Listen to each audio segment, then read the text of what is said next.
আসসালামু আলাইকুম প্রিয় এসএসসি এবং দাখিল পরীক্ষার্থী বন্ধুরা, ইউনিক অনলাইন ক্লাসে তোমাদেরকে স্বাগতম। তুমি যদি এসএসসি পরীক্ষার্থী হয়ে থাকো এবং দাখিল পরীক্ষার্থী হয়ে থাকো, তোমাদের জন্য আজকের ভিডিওটি খুবই গুরুত্বপূর্ণ। পরীক্ষার আগে তোমাদের যে বিষয়গুলো জানতে হবে সেই দিক নির্দেশনাগুলো দিব এবং তোমাদের কিছু তোমাদের পরীক্ষার সময়ে কিভাবে তোমার পড়া উচিত এবং পরীক্ষার শেষে তোমার পরীক্ষা দিয়ে আসার পরে তোমার কি করা উচিত এ বিষয়ে কথা বলবো।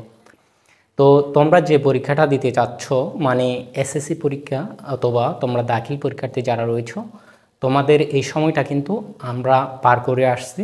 আমাদের সেই পার করে আসা অভিজ্ঞতা থেকে এবং একজন শিক্ষক হিসাবে শিক্ষকতা পেশায় এত বছর ধরে পড়ানোর সেই অভিজ্ঞতা থেকে তোমাদেরকে কিছু কথা আজকে বলবো। তোমরা না টেনে সম্পূর্ণ ভিডিওটা দেখবা। অর্থাৎ তুমি যদি এসএসসি 2025 সালের পরীক্ষার্থী এবং দাখিল 2025 সালের পরীক্ষার্থী হয়ে থাকো, তাহলে এই ভিডিওটি থেকে তোমরা আশা করছি একটু হলেও তুমি এই ভিডিওটা দেখে অনেক কিছু তোমার তোমার যে ভুলগুলো করবে সেগুলো আমি তোমাদেরকে ধরে দিব এবং সে ভুলগুলো তোমরা না করার চেষ্টা করবে। প্রথমত বলে রাখি, তোমরা যারা এসএসসি এবং দাখিল পরীক্ষা দিবা, তোমরা এতদিন ধরে অনেকেই আছে ভালো প্রস্তুতি নাও নাই, অর্থাৎ ভালো করে পড়াশোনা করো নাই। তো এখন এই অবস্থায় এসে তুমি তো পরীক্ষার্থী, তুমি তো অবশ্যই পরীক্ষা দিবে। সেক্ষেত্রে তোমার করণীয় কি? তোমার করণীয় হচ্ছে যে তোমার করণীয় কি এমন হচ্ছে, যারা অনেক ভালোভাবে প্রিপারেশন নিছো, অনেক ভালো পড়ছো এবং আশা করতেছো অনেক ভালো একটা রেজাল্ট করবে, তাদের সম্পর্কেও তাদেরও পরীক্ষার সময় করণীয়টা কি? এখন করণীয় এই মুহূর্তে, অর্থাৎ তোমার পরীক্ষা যে চলে আসছে এই মুহূর্তে তোমার সবচাইতে বড় যেটা করণীয় সেটা হচ্ছে যে তুমি তোমার সাজানো গোছানো সাজেশন দরকার। অর্থাৎ তোমার হচ্ছে এমন একটা সাজেশন দরকার যেটা হচ্ছে তুমি আগে যা পড়ছো সেখানে তোমার মিল থাকবে এবং সেটা পরীক্ষা দিতে যাওয়ার আগে, অর্থাৎ পরীক্ষার দিন রাতের আগেও কিন্তু তুমি রাতেও কিন্তু কয়েকবার এটা রিভিশন দিতে পারবে। অর্থাৎ মোটামুটি কথা হচ্ছে যে তোমার মনে করো তুমি টেস্ট পেপার পড়তেছো, টেস্ট পেপারে দেখবে যে একটা বিষয় থেকে 500-600 এমসিকিউ থাকে, অনেকগুলো সিকিউ সৃজনশীল থাকে। তুমি কিন্তু এতগুলো রিভিশন দিতে পারবে না, এতগুলো পড়া তো তুমি এই মুহূর্তে পড়তে পারবে না। তোমার মনে করো কালকে পরীক্ষা, আজকে রাতে তো তুমি চাইলে সবগুলো শেষ করতে পারবে না। তাহলে সেক্ষেত্রে তোমার খুব দরকার হচ্ছে যে একটা শর্টকাট সাজেশন বলতে সাজেশনটা এমন হবে যেটা হচ্ছে 1 থেকে 2 ঘন্টার মধ্যে তুমি শেষ করতে পারবে। যে সাজেশন তুমি 1 থেকে 2 ঘন্টার মধ্যে শেষ করতে পারবে সেই সাজেশনটা তুমি কয়েকবার রিভিশন দিতে পারবে। তো কয়েকবার যদি তুমি রিভিশন দাও তাহলে সেই ক্ষেত্রে তোমার হচ্ছে যে মনে করো এগুলো তো তুমি যেগুলো রিভিশন দিচ্ছ এগুলো তো অবশ্যই তোমার পরীক্ষার জন্য গুরুত্বপূর্ণ এবং সেখান থেকে যদি কমন আসে তুমি অবশ্যই ভালো করে ফোকাস করে ভালোভাবে লিখতে পারবে। এখন এটা গেল। এখন তুমি হচ্ছে শর্টকাট সাজেশন কোথায় পাবে, এটা তোমার প্রশ্ন হতে পারে।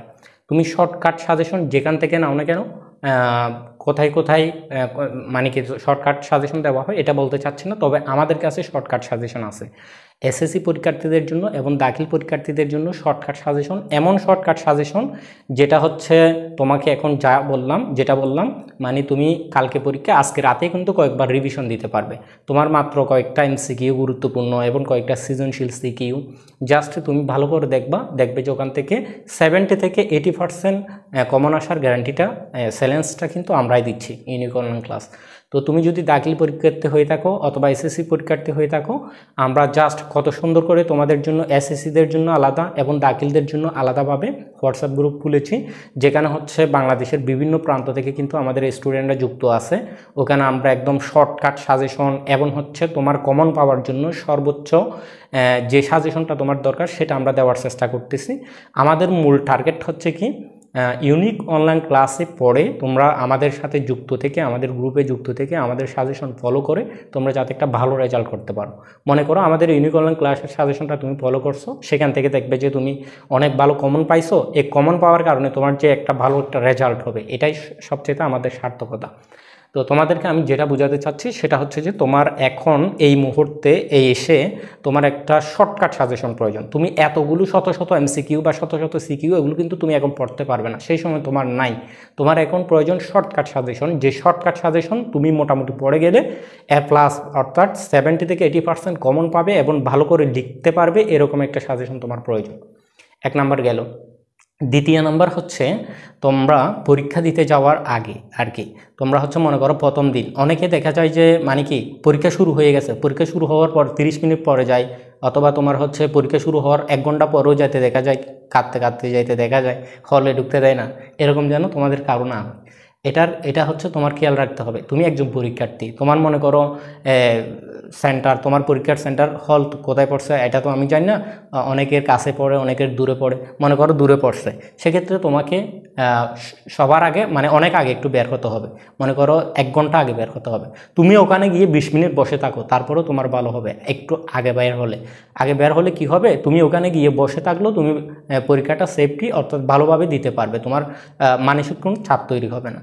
আর তুমি যদি মনে করো একটু যাবে আর কি 10 মিনিট 15 মিনিট মনে করো যেতে লাগবে 30 মিনিট, তুমি বের হয়েছো 10 মিনিট আগে, এখন যেতে যেতে পরীক্ষা শুরু হয়ে গেছে, এখন তুমি দৌড়ে দৌড়ে যাচ্ছ, তুমি দৌড়ে দৌড়ে গিয়ে তোমার আসনে বসছো, তো তুমি এভাবে যদি তোমার যদি পরীক্ষার আগের সময়টা যদি তোমার এভাবে হাঁপিয়ে ওঠো বা অস্থিরতা তৈরি হয়, তাহলে তো তুমি পরীক্ষায় এমনিতেও ভালো করতে পারবে না, ভালো করে লিখতে পারবে না, তুমি সেই শক্তিটা পাবে না। তো তোমাদের সবাইকে বলবো যে একটা কথা মাথায় রাখবে, সেটা হচ্ছে যে তুমি হলে গিয়ে 20 মিনিট আগে গিয়ে দরকার হলে হলে গিয়ে 20 মিনিট বসে থাকবে, তারপরেও কিন্তু তুমি বাড়ি থেকে পরীক্ষা দিতে যাওয়ার জন্য বাড়ি থেকে 1 ঘন্টা বা 30 মিনিট আগে বের হবে। তোমার এটা নির্ভর করবে কতক্ষণ আগে বের হবে, এটা নির্ভর করবে তোমার বাড়ি থেকে তোমার পরীক্ষার কেন্দ্র কতটুকু দূরে, এটার উপর নির্ভর করবে তোমার কত সময় আগে বের হবে। তবে আমি বলবো যে তুমি ওইখানে গিয়ে দরকার হলে 20 মিনিট বসে থাকবে, তারপরেও তুমি একটু আর্লি অর্থাৎ তাড়াতাড়ি বের হয়ে পরীক্ষার হলে যাওয়ার চেষ্টা করবে, যাতে তোমার মধ্যে কোনো অস্থিরতা তৈরি না হয়, তোমার মধ্যে যাতে কোনো ভয়ভীতি কাজ না করে, তোমার মধ্যে যাতে মানে কি এই পরীক্ষার শুরুতেই তুমি যাতে তোমার মধ্যে একটা অস্থিরতা যাতে না আসে। 1 নাম্বার গেল। দ্বিতীয় নাম্বার হচ্ছে পরীক্ষায় বসার পরে তোমরা যারা ইসলাম ধর্মে, আমরা যারা ইসলাম ধর্মে রয়েছি এবং হচ্ছে যারা হিন্দু ধর্মে, যার নিজ নিজ ধর্ম অনুযায়ী তোমরা একটু করে মানে কি নিজের মতো করে একটু করে সৃষ্টিকর্তাকে মানে কি করবে অনুসরণ, মানে একটু ইয়া করবে আর কি, একটু ধারণ করবে, একটু মনে করবে। তারপরে হচ্ছে মুসলিম যারা আছে তারা হচ্ছে একটু মানে দোয়া পড়বে, পড়ার পরে আস্তে আস্তে লেখা শুরু করবে। প্রথমে প্রশ্নটা হাতে পাওয়ার পরে একটু দোয়া পড়ে নিবা, তারপর হচ্ছে আস্তে আস্তে প্রশ্নটা পড়বা, প্রশ্নটা সম্পূর্ণ আগে পড়ে নিবা, সম্পূর্ণ প্রশ্নটা পড়ে নেওয়ার পরে যেগুলো তুমি ভালো লিখতে পারবে সেগুলো আগে লিখে নিবে। তোমাদেরকে একটা শর্টকাট মানে কি, আমি খুব এত বেশি লম্বা করতে চাচ্ছি না ভিডিওটা, তোমাদেরকে একটু শর্টকাটে একটা কথা বলে রাখি, সেটা হচ্ছে যে তুমি যেটা সবচেয়ে ভালো পারো সেটা হচ্ছে একদম খাতার শুরুতে লিখবা, আর সবচেয়ে ভালো পারো যে ওইখান থেকে কিছুটা রেখে দিবে হচ্ছে শেষে লেখার জন্য। কারণ হচ্ছে একজন শিক্ষক যখন হচ্ছে তোমার খাতাটা দেখবে, তখন দেখবে যে তোমার শুরুটা ঠিক আছে, আবার কাটতে কাটতে যখন একদম শেষ প্রান্তে যাবে তখন দেখবে যে তোমার শেষেরটাও ঠিক আছে, তাহলে ওনার খাতাটা কাটার পরে তোমার সম্পর্কে একটা পজিটিভ ধারণা ওনার মধ্যে তৈরি হবে। আর তুমি মনে করো শুরুতে অনেক ভালো লিখছো, কিন্তু দেখো শেষে গিয়ে এমন বাজে অবস্থা করছো যে উনি হচ্ছে নাম্বার দিতে গিয়ে তখন তোমার প্রতি একটা নেগেটিভ ধারণা চলে আসবে। এই কারণে আমি বলবো যে যেইগুলো তুমি সবচেয়ে ভালো পারো সেগুলো একদম শুরুতে এবং একদম শেষে লিখবা, মাঝখানে হচ্ছে মোটামুটি তুমি যা পারো না তা মোটামুটি হচ্ছে তোমার মতো করে লিখে দিয়ে আসবে। এখানে আরেকটা কথা বলে রাখি, সেটা হচ্ছে যে তুমি কোনো একটা প্রশ্ন পারো বা না পারো, আমি বলবো যে তুমি পরীক্ষার হলে বসে না থেকে তুমি যতটুকু পারো তোমার মতো করে, তোমার ব্রেনে তোমাকে যেটা দেয় অর্থাৎ তুমি যেভাবে লিখতে পারো সেইভাবে হলেও তুমি সম্পূর্ণ সবগুলোর আনসার করবে। অর্থাৎ তুমি যতটুকু পারো, যেভাবে পারো না কেন, যা লিখতে পারো বসে না থেকে তুমি যা লিখতে পারো তা লিখে দিয়ে আসবে। আমি আশা করছি ওখানে হচ্ছে তোমরা নাম্বার পাবে। তো এটা গেল। তারপর অনেকে হচ্ছে যে ওই পরীক্ষায় তোমার হচ্ছে রোল নাম্বার লিখতে গেলে, তারপর হচ্ছে রেজিস্ট্রেশন নাম্বার লিখতে গেলে ওখানে ভুল করো। তো ওখানে ভুল করার ক্ষেত্রে কিন্তু এগুলো ভুল করা যাবে না, তোমার হচ্ছে লেখার সময় মাথা ঠান্ডা রাখতে হবে। তোমাকে একটা কথা বলতে ভুলে গেছি, এই পরীক্ষা দেওয়ার সময় তোমার হচ্ছে সবচেয়ে যেটা গুরুত্বপূর্ণ সেটা হচ্ছে সকল ডিপ্রেশন তোমার মাথা থেকে ফেলে দিতে হবে। তাহলে তোমার ডিপ্রেশনটা বাদ দিয়ে দিতে হবে, কারণ হচ্ছে তোমার মধ্যে যখন ডিপ্রেশন কাজ করবে তখন তুমি দেখবে যে তুমি পরীক্ষার হলে গিয়েও ওই বিষয়টা নিয়ে চিন্তা করতেছো এবং ডিপ্রেশন করতে করতে দেখবে যে তুমি অনেক কিছু তো ভুল করে ফেলবে। তো এই কারণে তোমার ডিপ্রেশন করাটা, টেনশন করাটা বাদ দিতে হবে। আর তোমার হচ্ছে ওই টেনশন করাটা এই কারণে বাদ দিতে হবে, তুমি মনে করো রোল নাম্বার লিখতেছো, তখন তুমি যদি অন্য কিছু নিয়ে চিন্তা ভাবনা করো তখন তো তুমি রোল নাম্বার লেখার সময় ভুল করবে অবশ্যই। তারপর হচ্ছে তুমি মনে করো রেজিস্ট্রেশন নাম্বার লিখতেছো, তখন রেজিস্ট্রেশন নাম্বার লেখার ক্ষেত্রে তুমি মনে করো অন্য একটা বিষয় নিয়ে নিয়ে চিন্তা করতেছো অথবা ডিপ্রেশনে ভুগতেছো, তখন দেখবে যে তুমি সেটাতে ভুল করবে। এখন কথা হলো যে তুমি রোল নাম্বার, রেজিস্ট্রেশন নাম্বার এইগুলো তোমার লিখার আগে অর্থাৎ সাবমিট করার সময় তোমাকে অবশ্যই মাথা ঠান্ডা রেখে একদম বুঝে শুনে, ঠিক আছে, তুমি লেখার সময় কী লিখতেছো ওটা বুঝে শুনে তুমি লেখার চেষ্টা করবে যাতে তোমার ভুল না হয়। অনেক স্টুডেন্ট আছে ভালো পরীক্ষা দেয় কিন্তু ফেল আসার একটি মাত্র কারণ সেটা হচ্ছে এগুলোতে ভুল করা। আর তুমি লেখার সময় যাতে তোমার হাতটা না কাঁপে, অনেকে এগুলো লেখার সময় হাত কাঁপে বৃত্ত ভরাট করার সময়, এটা যেন না হয়। আর হচ্ছে যে এখানে টেনশনের কিছু নেই, একদম হচ্ছে মানে কি তুমি জেনে বুঝে একদম শুদ্ধ করে লেখার চেষ্টা করবে। আর কোনো কারণে যদি তোমার ভুল হয়ে যায় তাহলে তুমি নিজে নিজে এটা সংশোধন করার চেষ্টা করবে না। তোমার পরীক্ষার হলে যারা গাইড মানে তোমার পরীক্ষার হলে যারা শিক্ষক থাকবে তাদেরকে তোমরা অবশ্যই বিষয়টা বলে দিবে যে স্যার আমার এখানে ভুল হয়েছে বা এই সমস্যাটা আমার হয়েছে, তখন তারা তোমাকে সেটা ঠিক করে দিবে। তাহলে এটা গেল। তারপরে তোমার যেটা সেটা হচ্ছে যে আরেকটা কথা একদম সিরিয়ালি বলা যাচ্ছে না, মানে বলা হয়নি আর কি। আরেকটা কথা সেটা হচ্ছে যে তুমি মনে করো কালকে পরীক্ষা দিবে, অনেকে আছে আজকে রাত জেগে পড়াশোনা করে, অর্থাৎ রাত 12টা-1টা পর্যন্ত পড়াশোনা করে। এই কাজটা তোমরা করবে না। আমি নিজের অভিজ্ঞতা থেকে, আমি নিজের এক্সপিরিয়েন্স থেকে, নিজের লাইফের এক্সপিরিয়েন্স থেকে বলতেছি, রাত 12টা-1টা পর্যন্ত পড়াশোনা করলে তুমি পরীক্ষায় গিয়ে কিন্তু লিখতে পারবে না। মনে করো তুমি অনেক কিছু পড়ছো, তোমার মনেও পড়তেছে, কিন্তু তুমি লিখতে পারবে না, লিখার সেই শক্তিটা তোমার থাকবে না। কারণ হচ্ছে ঘুম, আমাদের মানুষের জন্য ঘুম এটা অনেক বড় একটা নিয়ামত, মানে এটা ঘুম তোমাকে ঘুমাতে হবে অবশ্যই। তুমি 7 ঘন্টা তোমার অবশ্যই ঘুম যেতে হবে। আর 12টা-1টা মানে পর্যন্ত তোমার হচ্ছে কি পড়া যাবে না। কারণ হচ্ছে তুমি মনে করো 12টা-1টা পর্যন্ত পড়াশোনা করছো, এর পরের দিন কিন্তু তুমি পরীক্ষার হলে গিয়ে দেখতেছো যে তোমার ঘুম আসতেছে, মাথা ব্যথা করতেছে, অনেক ধরনের ফেরা বা অস্বস্তিকর একটা অবস্থা তোমার মধ্যে তৈরি হবে। এ কারণে আমি বলবো যে রাত জেগে পড়বে না। তোমরা যদি পড়তে চাও, বসে পড়তে চাইলে সেক্ষেত্রে একটা কাজ করতে পারো, এদিকে সর্বোচ্চ 10টা পর্যন্ত পড়ে ঘুমিয়ে যাবে, 9টা-10টা পর্যন্ত পড়ে ঘুমিয়ে যাওয়ার পরে একদম সকালে ভোরে উঠে পড়ার চেষ্টা করবে। একদম ভোরে উঠে তোমরা হচ্ছে প্রথম হচ্ছে যে ধর্ম মধ্যেই আসো না কেন, তোমরা হচ্ছে আগে নিজ ধর্ম অনুযায়ী তোমরা একটু প্রার্থনা করে নিবা। প্রার্থনা করার পর সকালে, একদম সকালে যদি তুমি পড়তে পারো সেক্ষেত্রে সেগুলো তোমার একদম সহজে তোমার ব্রেনে ঢুকে যাবে এবং হচ্ছে যে তুমি খুব সহজে শিখতে পারবে, তোমার কাছে সহজ মনে হবে। তাহলে রাত জেগে পড়বে না, সকালে উঠে পড়বে। তারপরের যে বিষয়টা সেটা হচ্ছে যে অনেকে পরীক্ষা দিয়ে এসে অনেকে কি করে, প্রশ্নের মধ্যেই প্রশ্নের সাথে উত্তরের সাথে প্রশ্নটা মিলায়। এখন তুমি মনে করো কোনো কারণে তোমার এমসিকিউতে কোনো কারণে মানে কি কয়েকটা ভুল হয়েছে আর কি, এটা কিন্তু তুমি জানতে না যদি না মিলালে।